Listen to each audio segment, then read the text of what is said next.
భారత మాతా की జై, భారత మాతా की జై, భారత మాతా की జై. ఈరోజు ఒక మిక్స్డ్ ఫీలింగ్ తోటి ఇక్కడికి వచ్చాం. సినిమా విడుదలైన సందర్భంగా మేము చాలా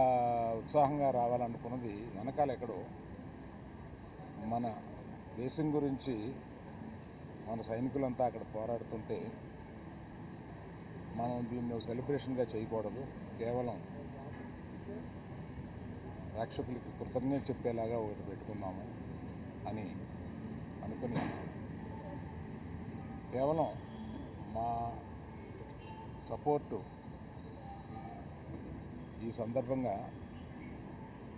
సైనికులకి, దేశం గురించి పోరాడే వారికి మేము కేవలం ఇక్కడి నుంచి మద్దతు కాకుండా ఈ సినిమా నుంచి వచ్చిన కలెక్షన్స్లో కొంత భాగం మేము మన పోరాడే సైనికులకి, రక్షకులకి ఇస్తామని చెప్పి